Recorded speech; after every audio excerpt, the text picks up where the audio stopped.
Bienvenue à tous, quel plaisir de vous retrouver pour ce nouveau journal du foot avec nous, notre consultant depuis Paris, Manu Petit. Manu, bonjour. Bonjour Val, bonjour à tous. Merci à vous, Lise Barenbaum, d'être là aujourd'hui, de m'accompagner tout au long de cette émission. Un joli programme car nous allons feuilleter la presse, notamment avec vous, et puis le tour évidemment des championnats européens. Allez, on est parti.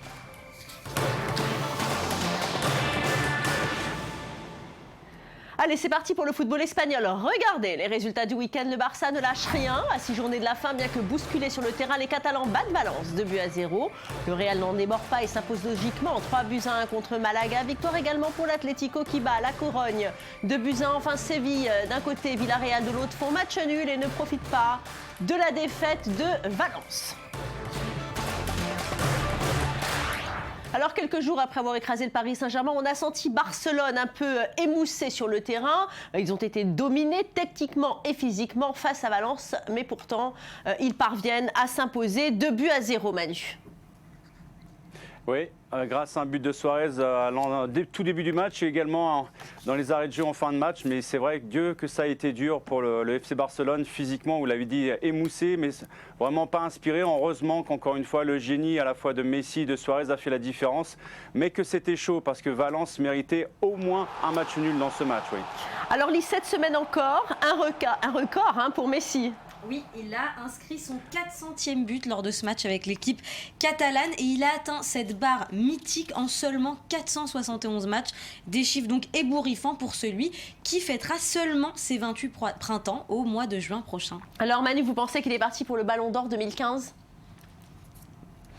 De toute façon, chaque année, ça se résume toujours à une concurrence entre quelques joueurs, mais c'est amusant de constater qu'encore une fois, dans le duel à distance entre Ronaldo et Messi, la semaine dernière, c'était les 300e buts de Ronaldo avec Real Madrid. Cette semaine, c'est le 400e de Messi avec le Barça. Donc, effectivement, si vous partez encore, on l'a vu depuis l'année 2015, c'est le meilleur buteur en Liga, en espagnol, et puis il est toujours sur les mêmes stats hallucinantes. Donc il est bien parti encore pour prétendre à être au moins sur le podium du Ballon d'Or. Oui. Et puis Valence, c'était l'avant-dernier grand rendez-vous de championnat pour la 37e journée. Le Barça se déplace à l'Atlético Madrid et parlons-en justement de l'Atlético. Ils sont un petit peu en retrait en championnat, mais ils continuent à mettre la pression avec une victoire 2-1 contre la Corogne. Ça paraît trop compliqué le titre, mais ils jouent cette semaine face au Real le match retour de la Ligue des Champions. Est-ce que vous pensez, Manu Petit, qu'ils en sont capables ? Ils en sont capables parce qu'on a encore vu que malgré la finale Champions League l'année dernière où Real a su s'imposer contre son rival de toujours, ça fait quand même 6 matchs à peu près, 6 ou 7 matchs où ça se termine toujours par des matchs nuls. Donc en sachant que du côté du Real Madrid, il y a quand même des absences de marque. Bale s'est blessé ce week-end, mais Modric également qui était revenu un petit peu stabilisé sur le milieu de terrain avec James Rodriguez s'est blessé une nouvelle fois et son absence on l'estime au minimum à 4 semaines. Donc c'est 2 coups durs quand même pour Carlo Ancelotti pour constituer une équipe vraiment compétitive. On va dire qu'ils ont quand même l'effectif pour, mais face à l'Atlético, à la base c'est déjà compliqué dans un derby. Alors pour un quart de finale retour, en sachant qu'au match aller, c'était 0-0. Donc un but de l'Atlético sur la pelouse du Real Madrid amènerait les Madrilènes à marquer 2 buts de plus. Donc ça reste d'être compliqué quand même. En tout cas, Lise, le Real, c'est de quoi il va falloir se méfier, car chaque semaine, il nous donne des nouvelles raisons de parler de lui. Oui, il s'agit d'Antoine Griezmann, le Français, qui a signé un doublé sur le terrain du Deportivo La Corogne. Alors, il a été surtout l'auteur d'un retourné acrobatique de toute beauté, donc il atteint le cap des 20 buts en championnat d'Espagne et il poursuit une superbe série puisque sur ses 4 derniers matchs, il est crédité de 6 réalisations. Alors, Griezmann acrobate, on ne le connaissait pas encore sous cette facette-là, ce joueur, Manu ? Non, mais encore, rappelez-vous ce que je vous avais dit la semaine dernière ou il y a 2 semaines sur ce même plateau, Griezmann ne jouait pas, il était remplaçant en début de saison. Quand on voit les stats aujourd'hui, parce que depuis le début de l'année 2015, c'est quand même le meilleur buteur en Liga, juste derrière Messi à quelques buts et devant Cristiano Ronaldo. Donc ça montre à quel point ce joueur est en train de devenir un personnage incontournable à la fois à l'Atlético mais également en Liga. Donc sa progression est juste phénoménale et quand je vois qu'il est capable de faire ce genre de retourné avec tout le bagage technique qu'il a, ça ne me surprend pas. Allez, on va tout de suite retourner un peu sur le Real Madrid qui a aussi préparé son match de Ligue des Champions par une victoire. Ronaldo a raté un penalty, mais il a quand même marqué et donné 2 passes décisives. Oui, encore une fois, on va dire un petit peu Real Madrid-Barcelone, un petit peu le même combat ce week-end. Ça a été poussif, ça a été une victoire vraiment tirée par les cheveux. Mais le principal est fait parce qu'il y a un statu quo en Liga au niveau du championnat. Il y a 2 points qui séparent les 2 équipes. Donc ils ont quand même ils ont creusé l'écart avec leurs poursuivants, que ce soit l'Atlético, Valence ou Séville. Donc en termes de championnat, je pense qu'ils ont quand même une avance confortable. Mais c'est vrai que même en étant poussif, que ce soit Messi à Barcelone ou même Cristiano Ronaldo avec le Real Madrid, ils arrivent toujours à être décisifs et à faire gagner leur équipe. Allez Manu, avant de fermer cette page football espagnol, on va regarder ensemble le classement. Il reste 6 journées avant la fin du championnat et le vainqueur est encore indécis. Barcelone reste leader avec 78 points et une différence de plus 70.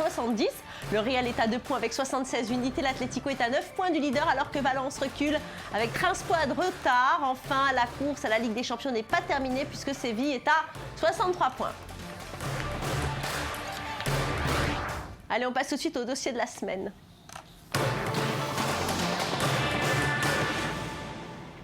La Ligue des Champions finit le 6 juin et la Copa América commence le 11 juin. Très peu de repos donc pour les joueurs qui participeront aux 2 compétitions. 5 jours seulement, Messi, Neymar, Dani Alves. Voici quelques noms parmi ceux qui pourraient rejoindre leur sélection nationale après le qualifié final de la Ligue des Champions.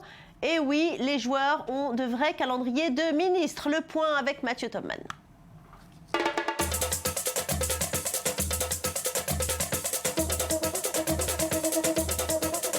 L'UEFA et la Confédération sud-américaine de football ont peut-être trouvé une solution au problème de calendrier entre le jour de la finale de la Ligue des Champions et le début de la Copa América.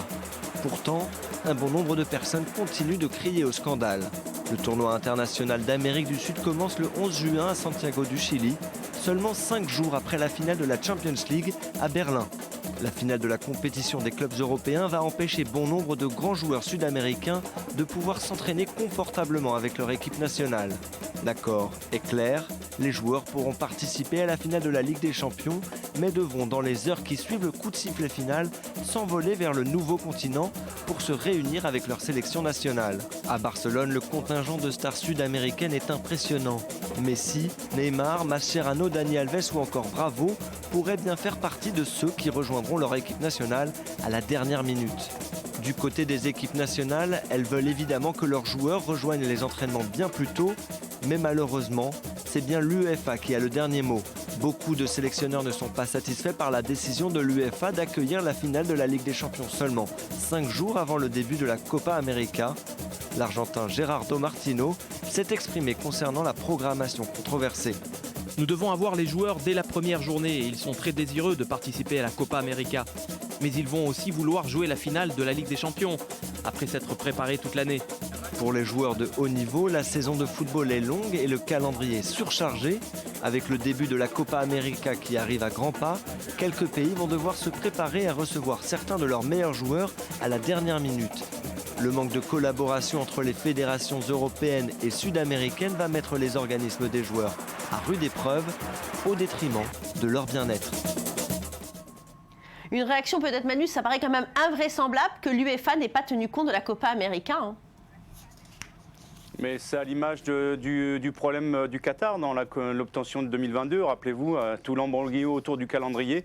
Mais quelque part, vous savez, l'Europe qui s'est regardé un petit peu le nombril au niveau du football, aujourd'hui, les cartes sont redistribuées. Donc, je pense qu'il va falloir vraiment une concertation à ce niveau-là pour avoir une harmonisation en termes de calendrier. Parce que les statuts de la FIFA stipulent que pour donner justement la Copa América, justement, laisser les joueurs à disposition des sélections, il faut 2 semaines, il faut 14 jours. Donc là, on n'est vraiment pas dans les clous. Donc vous savez ce qui va se passer, Valérie? Non, justement, qu'est-ce qui va se passer?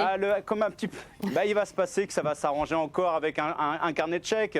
Je pense que la FIFA, à l'heure actuelle, encourage les clubs à rentrer en contact avec les fédérations concernées. On estime à l'heure actuelle les 8 équipes qui sont toujours en Ligue des Champions, donc en quart de finale. Il y a à peu près une trentaine de joueurs concernés justement par ce problème-là. Et ce sont les joueurs phares des sélections. Donc ça pose un gros problème. Mais ça se réglera avec une solution financière. Je n'en doute pas une seconde, Valérie. Allez, on passe tout de suite au foot anglais.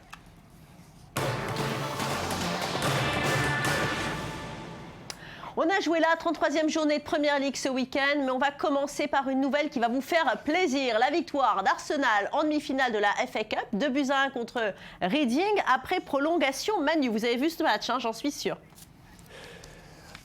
J'ai vu des brides de match, mais je sais que pour avoir vu un petit peu les commentaires d'Arsène Wenger, l'entraîneur d'Arsenal, c'est vrai qu'ils sont passés presque par un trou de souris. Donc ils ont été un petit peu amorphes dans ce match en pensant que leur talent individuel et collectif allait faire le nécessaire face à Reading. Reading qui est une équipe de Championship, deuxième division anglaise. Mais ils ne doutaient pas un seul instant qu'ils allaient avoir en face d'eux 11 guerriers prêts à en découdre avec eux. Donc ça n'avait pas été un match simple, ils ont été bousculés. Mais bon, au terme du match, encore une fois, c'est Sanchez qui a trouvé par 2 fois la solution et donc qui a permis aux Gunners, par la deuxième année consécutive, d'arriver en finale de FA Cup. Donc, ils ont eu super chaud quand même. Mais hein. quelque part, tant mieux. Ouais, ils ont eu très chaud. Ouais. Allez, dans l'autre demi-finale, terrible désillusion pour Liverpool qui est éliminé en perdant 2-1 contre Aston Villa alors qu'il menait au score. Comment vous expliquez ça, Manu ?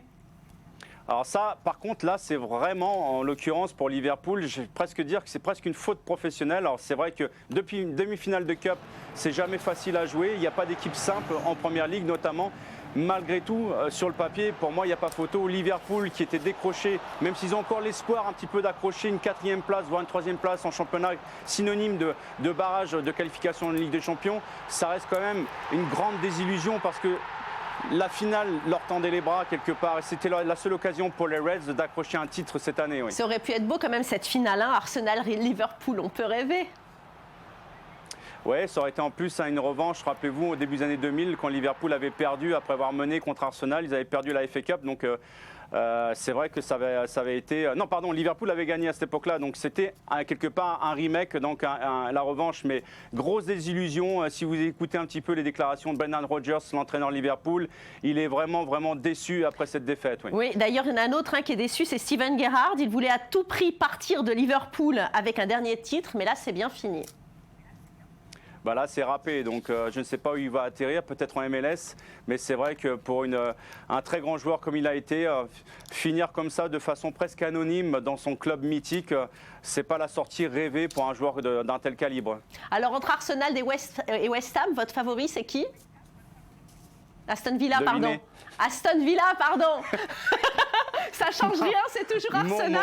Bah évidemment, mon favori c'est Gunners, c'est les Gunners, c'est Arsenal, donc j'espère qu'ils vont conserver leur titre en FA Cup.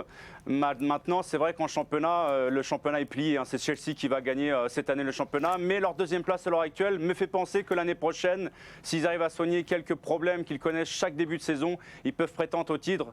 Mais bon, pour cette année, ils vont se satisfaire avec cette finale.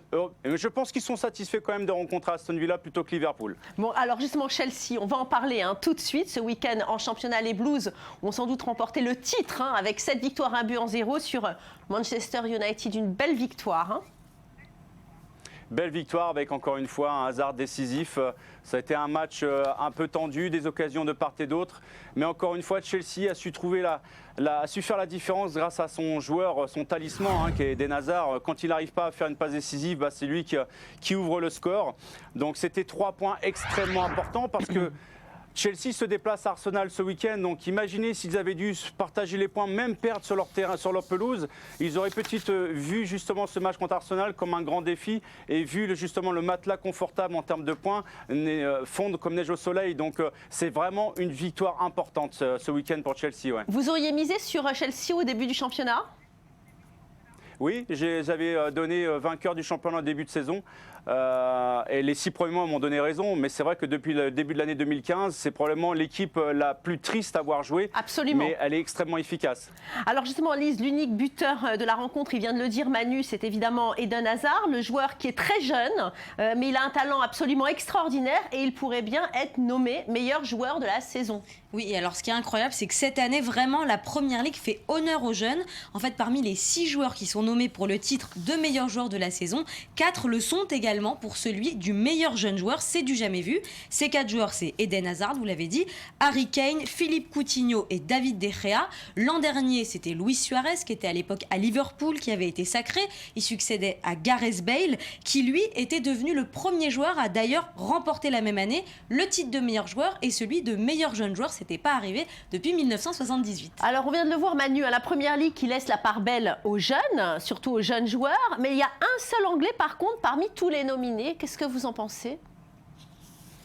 Que c'est pas une surprise quand on voit la difficulté qu'ont les jeunes joueurs, jeunes Anglais justement à percer dans les centres de formation des clubs professionnels et surtout à percer dans l'équipe première et à être un élément incontournable. Donc c'est marrant parce que j'ai eu un petit peu cette réflexion il y a quelques semaines concernant les défenseurs anglais.